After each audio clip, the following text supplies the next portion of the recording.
Hello friends, welcome to அகத்தியாவின் சமையல். இன்றைக்கி ஒரு சூப்பரான சட்னி ரெசிபி தான் பார்க்க போகிறோம். வாங்க வீடியோக்குள்ளார போகலாம். பேனில் ஒரு டேபிள் ஸ்பூன் அளவுக்கு எண்ணெய் ஆட் பண்ணிவிட்டு பெரிய வெங்காயத்தை ஆட் பண்ணிக்கலாங்க. நைஸாக நறுக்க வேண்டிய அவசியம் இல்லை. இதை ரஃப்பாக நறுக்கி சேர்த்து நம்ம இதை நல்லா வதக்கிக்கலாம். நான் ஒரு பெரிய வெங்காயம் எடுத்திருக்கேன். இந்த சட்னிக்கு சின்ன வெங்காயத்தை விட உங்களுக்கு பெரிய வெங்காயம் தாங்க ரொம்ப சூப்பராக இருக்கும். வெங்காயம் லைட்டாக வதங்கினதுக்கப்புறமா நம்ம பச்சை மிளகாய் ஆட் பண்ணிக்கலாங்க. நான் 4 பச்சை மிளகாய் ஆட் பண்ணியிருக்கேன். அடுத்து தக்காளியும் ரஃப்பாக நறுக்கி ஆட் பண்ணிக்கோங்க. ஒரு பெரிய சைஸ் பெரிய வெங்காயம் எடுத்துக்கிட்டிங்கன்னா அதே அளவுக்கு தக்காளி சேர்த்தா இந்த சட்னிக்கு புளிப்பு கரெக்டாக இருக்குங்க. இப்போ இது நல்லா வதங்குற அளவுக்கு நல்லா இதை வதக்கி விடணுங்க. நல்லா வதங்கிருச்சு பாருங்கள். தக்காளி நல்லா மேஷ் ஆகிடுச்சு. இப்போ இதை நம்ம ஒரு பிளேட்டுக்கு மாற்றிக்கலாம்.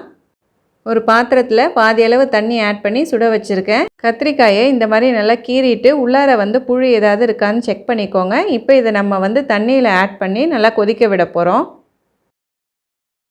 இந்த கத்திரிக்காயோட கலர் மாறுற அளவுக்கு நல்லா கொதிக்க விடணுங்க. மீடியம் ஃப்ளேம்லேயே வச்சு 5லேருந்து ஒரு 10 நிமிஷத்துக்கு நீங்கள் கொதிக்க விட்டீங்க அப்படின்னா இந்த கலர் இந்த மாதிரி சேஞ்ச் ஆகிடும்.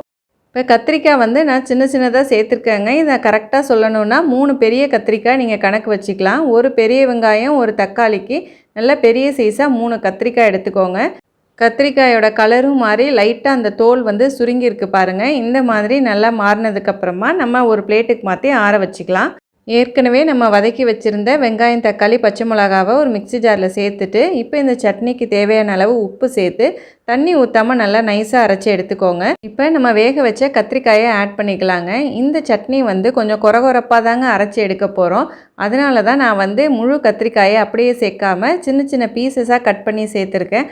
இந்த மாதிரி கட் பண்ணி சேர்க்கும் போது உங்களுக்கு ஒன்று சேர்ந்து அரைப்பட்டு வருங்க. இப்போ நம்ம தண்ணி ஊற்றாமல் இதை அரைச்சி எடுத்துக்கலாம்.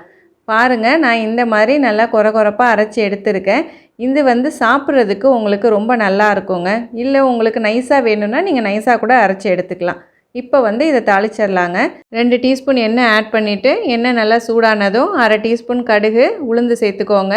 1/4 டீஸ்பூன் அளவுக்கு பெருங்காயத்தூள் சேர்த்துட்டு கருவேப்பிலை தாளிச்சிருங்க. இப்போ இதை நம்ம சட்னியில் ஆட் பண்ணிக்கலாம். அவ்வளோதாங்க, சூப்பரான கத்திரிக்காய் சட்னி ரெடி ஆகிடுச்சு. இந்த மாதிரி நம்ம வேக வச்சு சேர்க்கும் போது சட்னியில் நம்ம கத்திரிக்காய் சேர்த்துருக்கோங்கிறதே உங்களுக்கு தெரியாது. குழந்தைங்களும் நல்லா விரும்பி சாப்பிடுவாங்க. இந்த ரெசிபியை நீங்களும் உங்கள் வீட்டில் ட்ரை பண்ணி பாருங்கள். இந்த வீடியோ உங்களுக்கு பிடிச்சிருந்ததுன்னா என்னோடய சேனலை லைக் பண்ணுங்கள், ஷேர் பண்ணுங்கள், சப்ஸ்கிரைப் பண்ணுங்கள்.